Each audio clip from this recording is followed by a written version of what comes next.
Hello दोस्तों, हमारे channel पर आपका स्वागत है। आज की हमारी कहानी है स्वार्थी। ये क्या जेठानी जी, फिर से केवल अपने लिए ही चाय बनाई है? अरे मेरे लिए ना सही, कम से कम बाबूजी के लिए तो चाय बना देती। माँ थी तब की बात और थी, लेकिन अब वे नहीं है तो क्या वे इतना भी नहीं कर सकती हैं? बुदबुदाते हुए मैं अपने लिए और बाबूजी के लिए बिना चीनी की चाय बनाने लगी। वैसे तो इस घर में आए हुए मुझे सिर्फ 5 ही साल हुए थे, लेकिन ऐसा लगता था जैसे कि एक उम्र बीत गई हो। रसोई से लेकर साफ सफाई करना, बाबूजी को दवा देना, उनके पैरों की मालिश करना, पौधों को पानी देना, सब मेरी जिम्मेदारी थी। उस पर से पतिदेव को दफ्तर जाना है तो उनके लिए समय पर लंच तैयार करके देना। वैसे तो एक नौकर और एक बाई थी मेरी हेल्प के लिए, लेकिन उन दोनों को ही जेठानी जी अपने काम में उलझाए रखती थी। जेठानी जी का प्रवेश मुझसे 3 वर्ष पहले हुआ था, लेकिन आज भी नई नवेली दुल्हन की तरह सजी समझी रहती हैं। क्यों ना हो। सुना है कि मायके से 1 ट्रक दहेज लेकर आई थी। सासू जी ने शुरू शुरू में तो धनवंती बहू को सिर पर चढ़ा लिया। जेठानी जी भी कम नहीं थी, ऐसी चढ़ी कि आज तक नहीं उतरी। मैं आई तो सासू जी को बहुत सहारा मिला। 2 साल पहले बाबूजी सीढ़ियों से गिर गए थे, महीना भर प्लास्टर चढ़ा रहा था। उसके बाद से ही उनका चलना फिरना काफ़ी कम हो गया। माँ जी उनकी देखभाल करती थी।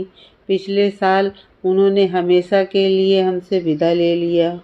मैं जानती थी कि जेठानी जी से कुछ भी कहना बेकार है, सो माँ जी के देहांत के 6 महीने बाद ही मैंने बाबूजी द्वारा जेठानी को कहलवा दिया कि सुबह की चाय नाश्ता वे बना कर दिया करें, उसके बाद का मैं संभाल लूँगी।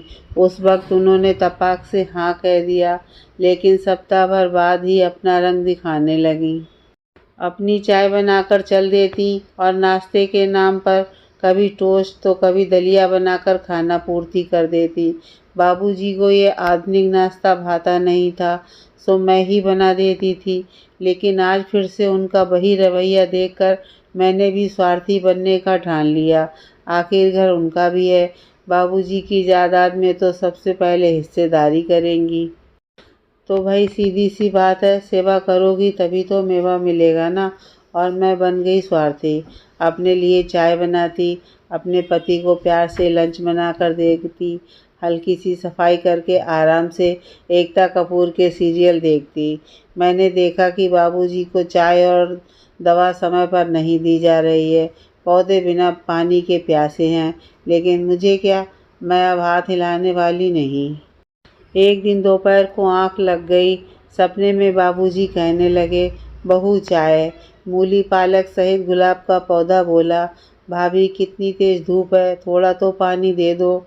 गौ माता रोटी के लिए रंभाने लगी और मेरी नींद खुल गई। देखा, बाबूजी बड़ी आस से मेरी तरफ देख रहे थे। बगीचे में सबको उदास देखकर मेरी आंखें नम हो गईं। फिर बस क्या था, मैंने अपनी साड़ी का पल्लू कमर में कसा, गैस जलाकर बाबूजी के लिए चाय का पानी चढ़ाया और पाइप को नल से लगाकर धीरे से खोल दिया। मैंने निश्चय कर लिया कि मुझे कोई स्वार्थी वार्थी नहीं बनना है। जेठानी जी को जो करना है करें, मुझे तो बस निस्वार्थ अपना कर्तव्य निभाना है।